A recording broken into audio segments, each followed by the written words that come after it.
কেন হয়েছো? আমি মায়ের চেহারাটাও কি তোর মনে একবারও আসে না?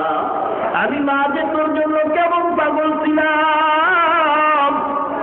আমি মায়ের চোখের পানির কারণে তুই আজকে চেয়ারম্যান হইছো, মেম্বার হইছো। আমি মায়ের চোখের পানির কারণে তুই আজকের আলেম হয়ে গেছ। আমি মায়ের চোখের পানির বদৌলতে তুই আজকের টাকাওয়ালা হয়ে গেছ। আমি মায়ের দোয়ার কারণে আজকে এই মাকে কেমন করে ভুলিয়া তুই আরামে খাওয়ার ঘুমাও। আমি মায়ের জন্য কি করে একটু মায়াও হয় না। আজকের ওয়াজ মাহফিলে গেছ, একটু চোখের পানি ছেড়ে দোয়া কর।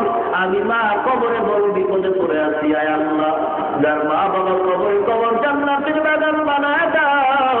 যার মা বাবা বেঁচে আছে হায়াত বাড়ায় দাও। আয় আল্লাহ, অনেক অসুস্থতা আছে, সুস্থতা দান করে দাও। ও পর্দার অন্তরালের মা গো, মাওলার দরবারে চোখের পানি ছেড়ে কাঁদো আর ক্ষমা চাও। নতুন শাড়ি পরে স্বামীর ঘরে আসছো, এমন একদিন আসবে সাদা কাপড়ের প্যাকেট বানায় কবরে নিজের সন্তান মা মা বলে কাঁদবে। জবান থেকে কোন আওয়াজ হবে না গো মা। আপনার মাও তো অন্ধকার কবরে চলে গেছে রে মা। আল্লাহর দরবারে কাঁদেন আর বলেন, মাবুদ গো, ইমানদার হইয়া কবরে যাওয়ার তৌফিক দান করে দাও। মা বোনদের পর্দাওয়ালা বানায় দাও, ছেলে সন্তান দিনদার বানায় দাও। সকলের ঘরে কোরআনের আওয়াজ জারি করে দাও। সারা দুনিয়ায় শান্তির ফয়সালা করে দাও। বাংলাদেশে শান্তির ফয়সালা করে দাও।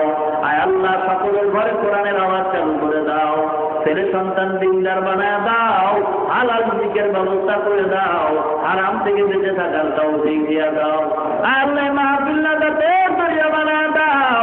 মাহফিলের জন্য যারা কষ্ট করেছে কবুল করে নাও।